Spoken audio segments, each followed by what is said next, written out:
continuation of our series on the assessment of critical sectors of the country, tonight we turn our attention to the judiciary and how well the sector fared in 2018. Our judiciary correspondent, Shola Shoyele, looks at some of the major events that shaped the outgoing year. 2017 was particularly bad for the judiciary. It was the year that some judges were suspended and docked for various offences. Worried by the negative image that plagued the Nigerian judiciary, particularly the allegations of corruption and complaints of unprofessional conduct by judicial officers, one of the first things done by the Chief Justice of Nigeria, Walter Onnoghen, in 2018 was the introduction of some far-reaching reforms. The reforms include establishing new modalities for the appointment of judicial officers, tightening of judicial discipline regulations, fashioning out a speedy way to clear backlog of cases, and transparent delivery of justice. It also made provisions for reviving and strengthening the Inspectorate Division to ensure judicial officers go to work and sit in their courts Monday to Friday from 9 a.m. to at least 4 p.m. Other reforms are to constitute more committees to investigate allegations against judges. All heads of courts are to designate some courts in their jurisdictions as special courts to handle corruption cases, while 20% of the judiciary budget is to be devoted to corruption and financial crimes cases trial monitoring committee. One of the fallouts of all these reforms was that during the year 2018, the NJC stepped up its disciplinary functions and some judges were warned, while some others were shown the way out. Those judges who were dismissed in the course of the year were the former Chief Judge of Abia State, Justice Teresa Uzokwe, Justice Obisike-Oji, Justice Rita Ophelia Jumogobe of the Federal High Court, Justice James Agbadu Fishim of the National Industrial Court of Nigeria, and a judge of the High Court of Adamawa State, Justice Michael Goji.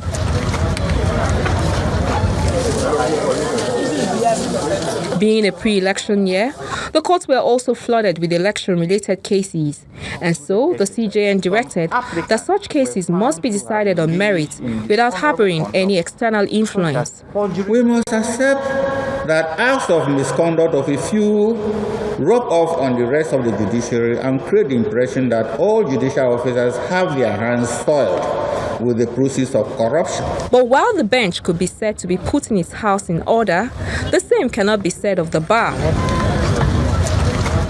The 2018 general elections of the Nigerian Bar Association (NBA) was characterized by some division and controversy, one of which was the decision of the Election Committee to disqualify one of the presidential candidates, Mr. Afam Osigwe. The most important thing at all times we must look at is what does the bar need at a particular time.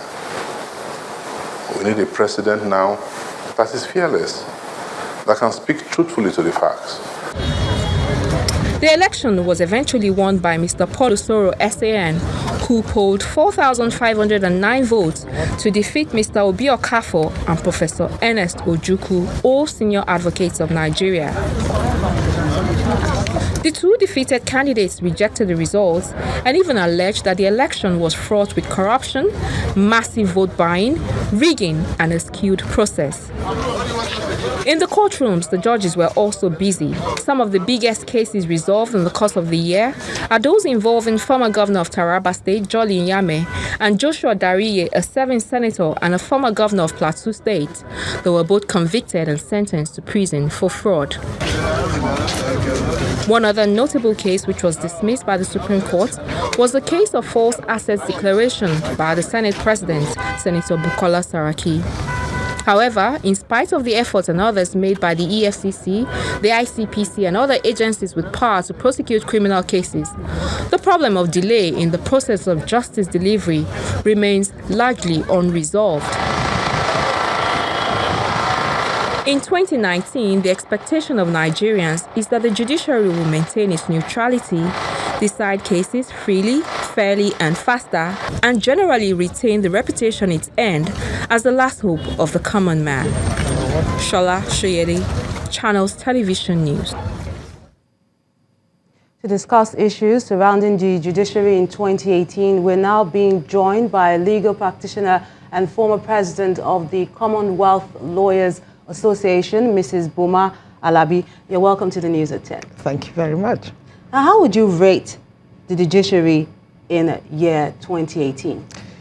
The Nigerian judiciary has done, and I say this conservatively, excellently well. Excellent. Excellently well in the circumstances. Why do you say so? Why do I say so? I'll give you some statistics, starting with the Apex Court.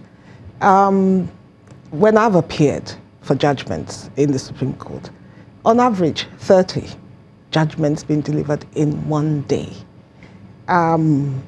Last day of sitting, 32 judgments in one day. Compare that to the Supreme Court of England and Wales, 3 judgments. Not even 10% of what the judiciary in Nigeria at that level has to deal with. Look at the cause list. So I took the trouble to check the cause list of the Supreme Court of England and Wales. 51, as opposed to nearly 2,500 for the Nigerian Supreme Court. But in those circumstances, clearly, you cannot but say, very well done. But there are some that still think that the wheel of justice is spinning slowly. There's been a problem with delay of cases despite reforms that have been made, the Criminal Justice Act, which was geared towards addressing it. So can we know the why and the what can be done to address these issues? Absolutely. The why and the what that can be done by the judiciary is being done. Your excellent report on the justice system reforms that the Chief Justice of Nigeria has put in place shows that the judiciary, within the ambit of the law as it currently stands, has done the best that it possibly can. We're going for computerization, that's already happening, dedicated emails, everything that they can do. What we need to do is a radical, surgical change of the current system as it is. It will never work properly until the laws change. For instance, interlocutory appeals are going all the way to your Supreme Court. These are appeals to do with, should we put in a motion first? I'm trying to put this in plain language, but nothing to do with the substance of the case, merely to do with the rules of the game. And they're going all the way to the Supreme Court and then back before we then go and deal with the substance. That should not be happening. And that is not something the judiciary can do on its own, because the jurisprudence and the law will not permit them to make those changes by themselves. We have to change the law to ease the traffic and make the system more efficient. Now, talking about change, Mrs. Alabi, there are lawyers that are also calling for a bit of regulation on the legal profession. They believe that the conduct of some lawyers leads to the delay in some of these cases. Now, coming from your wealth of experience, what do you think? Where do you stand on this issue? I totally agree. Without reservation, I've practiced in another jurisdiction. I have been the head of the Commonwealth Lawyers Association, which is 54 countries that practice the same law as we do here in Nigeria. And certainly, my colleagues, the bar, are largely to blame for a lot of the delay in the system, because, you know, we take frivolous adjournments, and the judiciary will bend over backwards in order not to injure the litigants because of our own, you know, conduct or misconduct. So I think it is time that we, the bar, are penalized for slowing down the system. That's what happens elsewhere. In England, you would be, you would have to pay the cost for that day that the court didn't sit. Not your client, not the litigant, because the judiciary recognizes it's not their fault, but at the same time, somebody has to be held accountable. And it is time we are held accountable. I'm all for it. Okay, I'm sure some of your colleagues will definitely not agree with that. Mrs. Boma Alabi, a pleasure having you talk with us on the News at 10.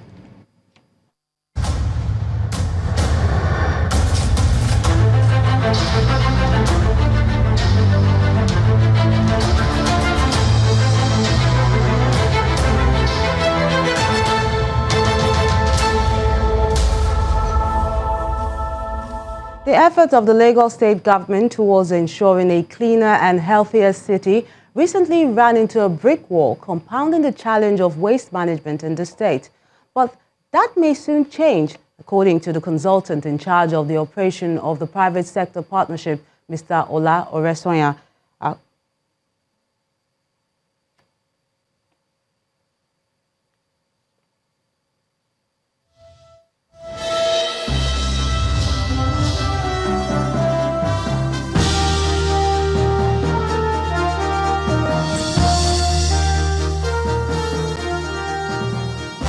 Let's begin business news tonight with the Nigerian stock market. In just 2 sessions this week, the total value of equities on the stock exchange plunged by over 339 billion naira. And that's after investors resumed from the 2-day Christmas break with profit taking. And this is just coming after a market recorded 3.88% rise in the all-share index, while the equities capitalization surged by 436 billion naira in Monday's Christmas rally. But overall performance within 3 trading sessions and the 4th trading month ended positive with a 0.86% rise in the both indicators. Diamond Bank is the best price performer out of 52 gainers, up by 32.67%. UAC topped 18 losers, down by 11.36%, while the share price of 94 equities remained unchanged within the week. In the meantime, ahead of the final trading day for the year on Monday, total volume of shares traded this week jumped to 1.96 billion in 4,080 deals. The National Insurance Commission has cautioned insurance operators against rate cutting in 2019, as this may negatively affect the industry's target of 1 trillion naira premium by 2020. This was made known by the Deputy Commissioner for Insurance, Technical, Mr. Sunday Thomas. He explains that some operators might derail the 1 trillion naira target through the reduction of statutory premium. Rate cutting is a process where a lower premium is accepted from an insurance policyholder compared to the amount required by the insurance industry regulator. The National Bureau of Statistics Selected Food Price Watch report shows that the average price of some selected food items in the country decreased in the month of November. The average price of a piece of medium-sized agric egg decreased year-on-year by 3.89% and increased month-on-month by 1.62% to 42 naira 40 kobo in November, from 41 naira 73 kobo in October. That report also shows the average price of 1 kilogram of tomato also increased year-on-year by 2.79% and decreased month-on-month by 3.99% to 294.36 in the month of November. The Lagos Chamber of Commerce and Industry has asked the federal government to accelerate its economic diversification agenda in order to forestall any impending risk of the country sliding into another recession. In its 2019 economic outlook, the chamber notes that given the challenging economic conditions, key policy reforms will be imperative to support and sustain macroeconomic stability. According to that report also, the policy reforms should include a foreign exchange management framework that reflects the market fundamentals, the acceleration of economic diversification agenda, normalization of Lagos ports environment, and the oil and gas sector reform.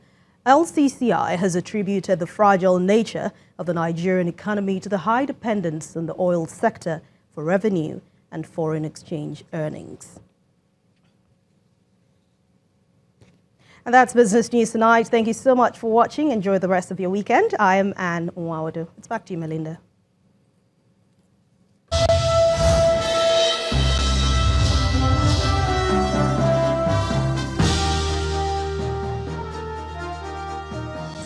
sure they will. Many thanks, Anne. Still ahead on the news at 10.